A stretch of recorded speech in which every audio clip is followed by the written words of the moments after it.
it's QA time, but before we begin, I'd like to say that among us today, we have friends who are practicing pig farmers who are among us. Mr. Han he is one of the biggest pig farmers in Asia, I think. We also have former agriculture minister here, as well as deputy minister here. So 陈主委也在这儿，然后副主委也在这儿。And then our former education minister is also here. They're sitting up there, 曾志朗教授，还有陈宝基教授都在这儿。And also we have the. We are not forming a new government. We'll wait for the election.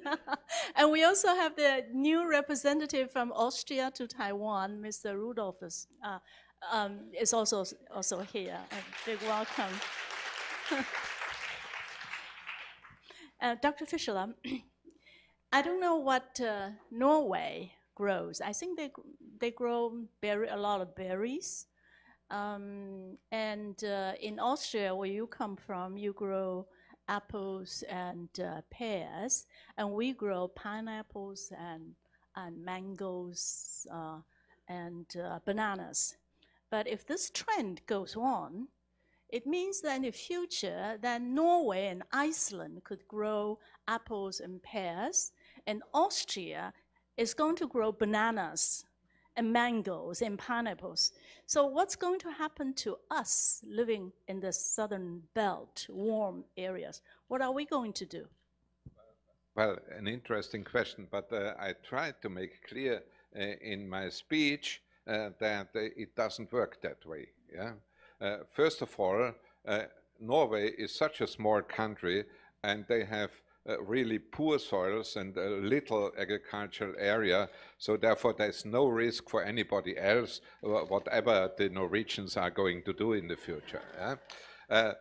And their fruits, mainly, for example, strawberries and other little fruits, they are well known for their quality, because this has to do with the fact that the quality of fruits is bigger or higher if the temperature difference between day and night is bigger. And so what we must expect, therefore, is that this effect is decreasing, and this means that also the quality of the Norwegian fruits will not be the same in the future when they are facing global warming. So I don't see this risk, and there's no risk at all that we produce our bananas in Europe ourselves. Also, you should not forget that the European Union has several overseas regions, yeah, where we already produce bananas, traditionally because they are in the tropical zone. So 1/3 of the European banana production is produced within the European Union. But the main part are the so-called dollar bananas coming from, and they are in the hands of a very few oligarchic companies. I think it's not necessary that I mention Dole or other names. So you know all that. But also for that reason, they have more or less a monopoly in the international trade, so I don't see a change here. But the other point is that the risk coming from the abnormal weather conditions are much bigger than the results or the changes related to the warming only. The risk is the disaster risk, and this disaster risk is growing very fast. I can give you an example where we are here in Europe with that. The biggest company which is insuring, because insurance plays an increasing role in relation to disaster management in Europe.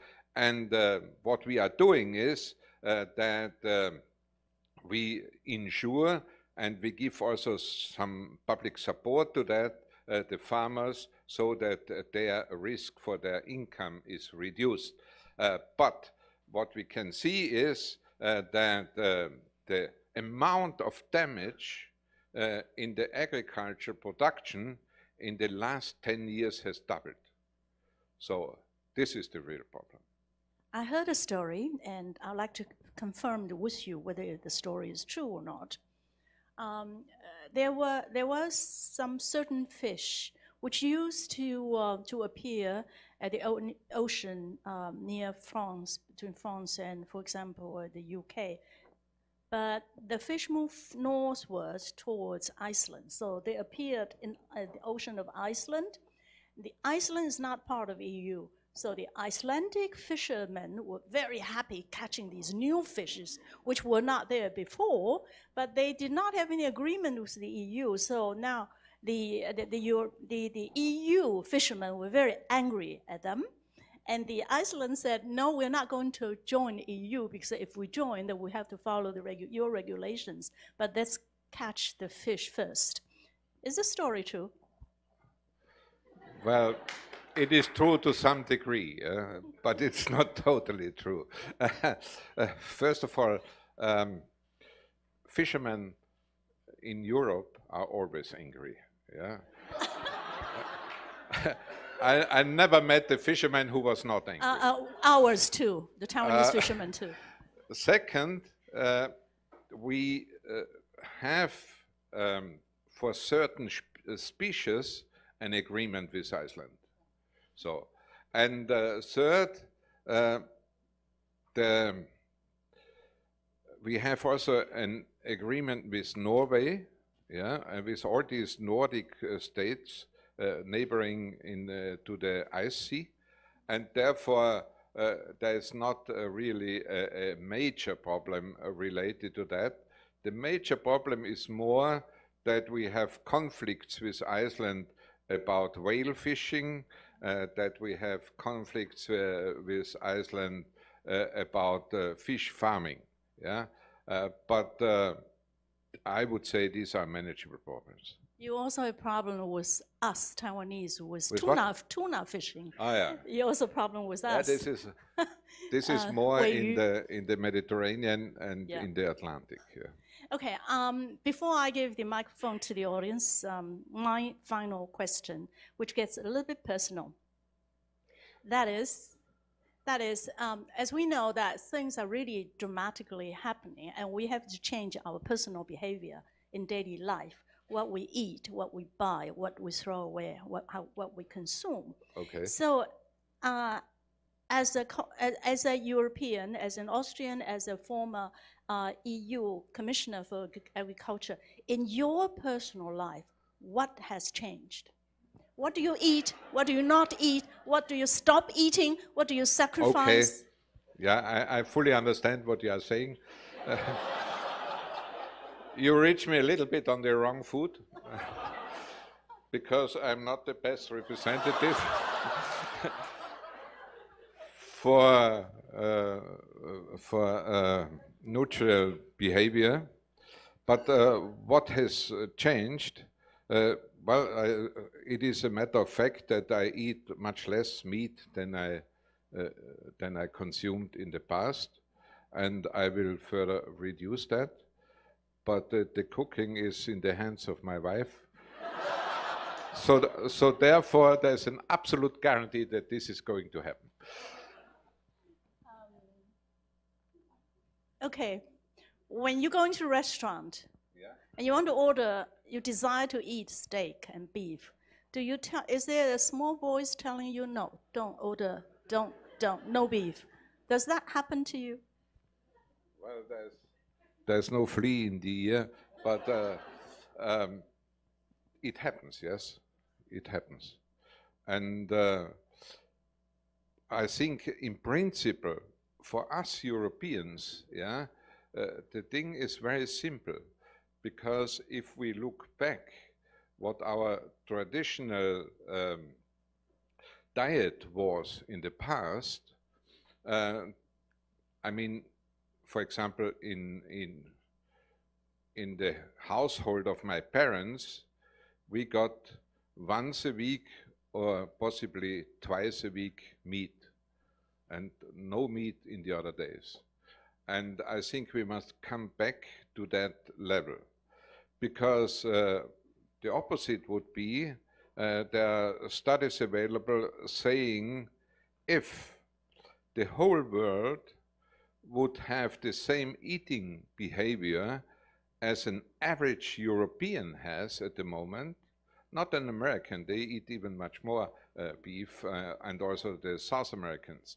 But the average of a European consumer, yeah, if this would be the standard worldwide, this would mean that only from that we would see a global warming of 2 degrees.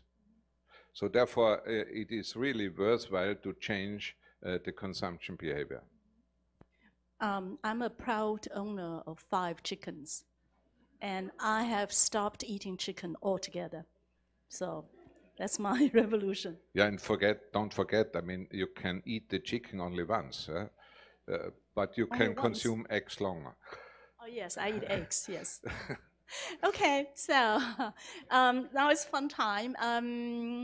Can you raise your hand? And each time I'll collect 3 questions, if you can remember 3 in a row.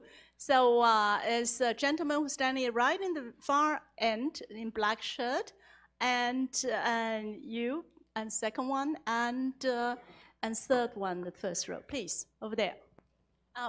May I also ask you to keep your questions very short and precise, please.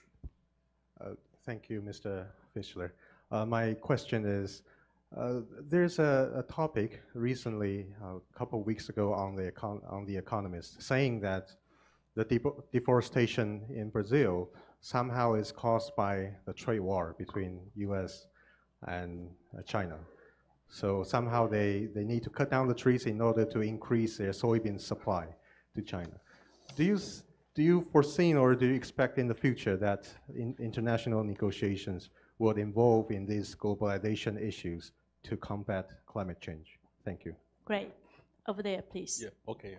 Actually, I want to say in Taiwan, we have a carbon reduction goal. It was made by our former minister, Professor Wei, our EPA, and he was here. Yeah. My question is follow your talk about your food. And I'm vegetarian about several years ago. And I know the European Union right now are very friendly for vegetarian. Even if you go to eat some fish restaurant, you can very easily to eat any kind of vegetarian. And however, the trend of the meat consumption from any kind of data in European Union or over the world are increasing. Especially, for example, right now in US, in Australia, the meat consumption is over 100 kilograms per capita, also increasing. Even the more rich you have, and the more meat you will eat. And that is a big problem, because there were two issues. One is the populations. We will have more than 10 billion people in the future, and our Earth cannot afford so much meat for ourselves. The second is the climate change issues. And so lots of papers from the European Union, for example, Oxford University, some food security professor talking about we should eat less meat. But we can see that the data, all of the meat is increasing. So I'm wondering what kind of the policy the government or the private sector can do in the future. Thank you. I forgot to mention that the former Minister of Environmental Protection is also here, Professor Wei. So we have a small cabinet sitting right there. Okay, and then please. Hello, I would like to address my question to the topic of industrial cannabis. A lot of people have been asserting several factors about cannabis. For one thing, it can be used for hundreds of different things, such as cloth, rope, paper, and other products. It grows 4 times faster than trees. It's good at sequestering carbon in the soil and rejuvenating soil and eliminating the effect of heavy metal pollution and other beneficial factors. Some people believe that we cannot really address many of the very important issues you raised unless we can also increase industrial cannabis. Okay, Dr. Fischler? Okay, let me start with the first question. Deforestation in Brazil, and is the reason for that the trade war between the US and other countries. So the reality is the following. First of all, the Brazilian soybean producers are in the meantime the most competitive producers in the world. They are more competitive than the American producers. And therefore, there is a shift of exports from the US to Brazil anyhow, without any change in the WTO regulations. And most of these products go to Europe because the self-sufficiency in the European Union with soybeans is less than 10%. So more than 90% is import. Then there's another factor which plays a role here, and this is the use of genetically modified seeds, yes or not. Yeah? But this is in both parts of America, in the south and in the north, you get more or less only genetically modified soybeans. This is one thing. The other reason for the deforestation is an internal reason, because the Brazilians continue with their policy to use ethanol, power ethanol, for instead of fossil fuels. Yeah? Brazil is the only country in the world with more than 50% biofuel consumption. And then there is the question of cattle breeding. And here I think one must make a bit of difference, yeah? Because the area where the rainforests are and where the deforestation takes place is mainly an area which is afterwards used for soybean production. And further south, there is the area where they produce the methanol and where they raise their cattle.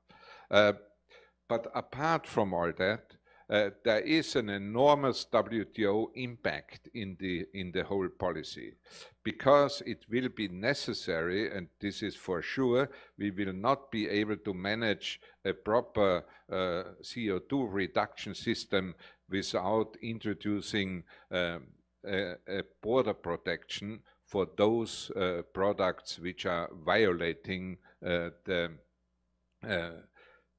aims of the Paris Agreement. So I think this is an issue where we should discuss. Unfortunately, there is at the moment not a high season for the WTO, yeah? Because more and more countries start to ignore the WTO.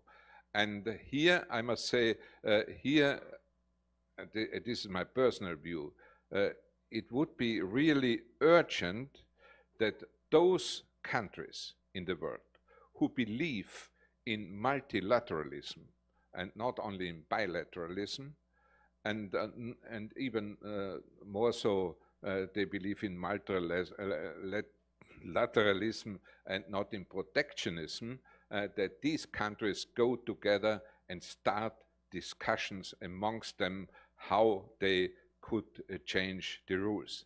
And even if they are not successful to introduce these rules at the WTO level, which means for all countries, if they have an agreement amongst them and introduce such rules, then I think the others have no alternative than to follow.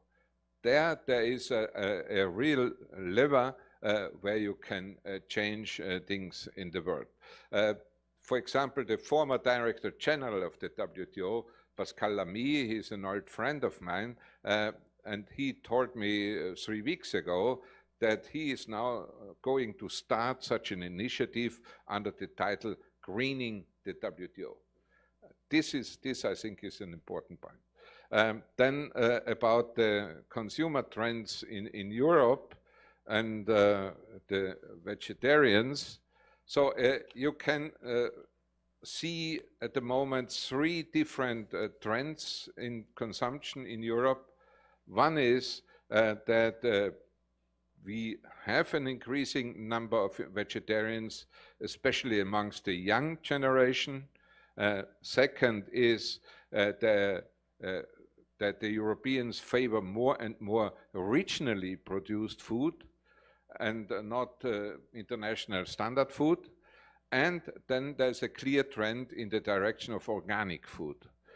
For example, we in Austria, we have in the meantime a share of organic food from the total food consumption of 20%. So it's quite substantial. And on the other hand, I think there's another important argument why obesity and other phenomena which are accompanied by meat consumption, this is the health aspect, yeah? Because overweighted people are facing different diseases and different difficulties, and I think that our social systems in the longer term are not able to finance all the consequences of these damages, and therefore I think that we will see new regulations, stricter regulations. About cannabis, I agree with you. There's only one point in Europe which is still under discussion, and this is that you can use cannabis not only to produce fiber, but also for other purposes which are less welcome. And there are still countries in Europe who are not prepared to make a difference between cannabis varieties without this, what is it called, the substance? DHT, exactly. Without DHT, because there are many varieties available, DHT-free and others. So here there is some homework to do also for the Europeans, but I think cannabis has a good future.